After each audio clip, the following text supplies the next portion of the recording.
नमस्कार, आप देख रहे हैं प्राइम न्यूज। मैं हूं आपके साथ ट्विंकल दुबे। चलिए शुरुआत करते हैं वंदे भारत की, जिसमें आपको बताएंगे आज की बड़ी खबरें।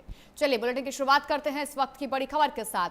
नेपाल में आई भीषण बाढ़ ने लोगों के लिए बड़ी मुश्किलें पैदा कर दी है। बाढ़ में 160 लोगों की मौत हो चुकी है, वहीं करीब 800 लोग लापता बताए जा रहे हैं। लापता लोगों में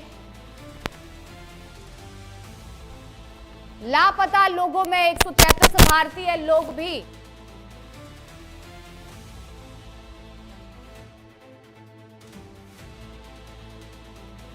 नेपाल में तबाही के बाद यूपी बिहार में भी अलर्ट जारी कर दिया गया है। पीएम मोदी ने बालन शाह को मदद का भरोसा दिया है। नेपाल में भीषण आपदा के बीच भारत मददगार बना है। काठमांडू पहुंची है 10 टन राहत सामग्री और दवाएं। वहीं भारतीय वायुसेना का C-130J विमान नेपाल के लिए रवाना किया गया है।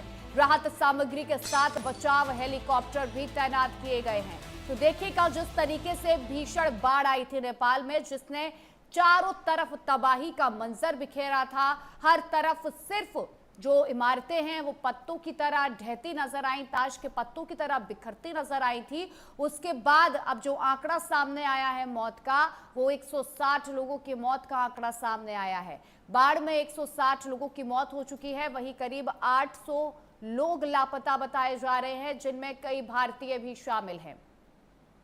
इस भीषण तबाही के बाद अब भारत ने भी मदद का हाथ नेपाल के लिए आगे बढ़ाया है। राहत सामग्री नेपाल पहुंचाई जा रही है। मदद के लिए हेलीकॉप्टर नेपाल पहुंचाए जा रहे हैं, जो नेपाल के लोगों के लिए राहत बनते नजर आएंगे।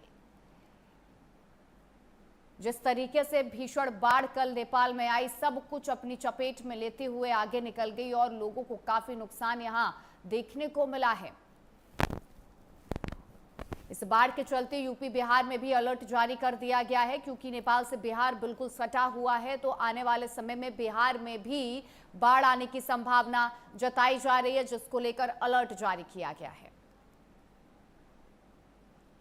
वहीं नेपाल बाढ़ पर भारत सरकार की पैनी नजर है। गृह मंत्री अमित शाह ने की है यूपी बिहार के सीएम से बातचीत। गंडक नदी के आसपास अलर्ट जारी किया गया है। भारत नेपाल सीमा पर एसएसबी जवानों को तैनात किया गया है। राहत कार्य के लिए एनडीआरएफ की टीम भी हाई अलर्ट पर है।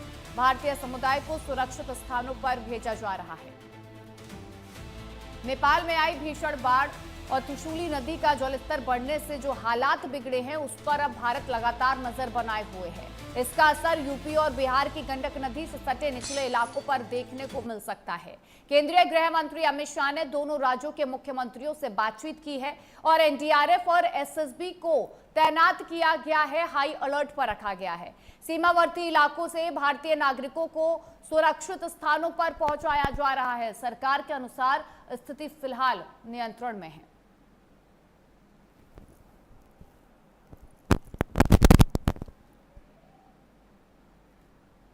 भीषण बाढ़ के चलते आम जनता, नेपाल की जनता बेहद परेशान नजर आ रही है। 160 मौत का आंकड़ा सामने आया है, जिसमें कई लोग लापता भी बताए जा रहे हैं। कई इमारतें ताश के पत्तों की तरह ढह गई, कई पुल क्षतिग्रस्त हो गए, कई घर तबाह हो गए और जो इलाका बेहद खूबसूरत होता था, वो अब बिल्कुल बंजर और खंडर नजर आ रहा है। वहीं गृह मंत्री अमित शाह ने यूपी और बिहार के मुख्यमंत्रियों से बातचीत की है। अलर्ट पर रखा गया है यूपी और बिहार, क्योंकि आने वाले समय में बाढ़ की चेतावनी जारी की गई है। गंडक नदी का स्तर लगातार बढ़ रहा है, जिसके चलते निचले इलाकों से लोगों को सुरक्षित स्थानों पर भेजा जा रहा है।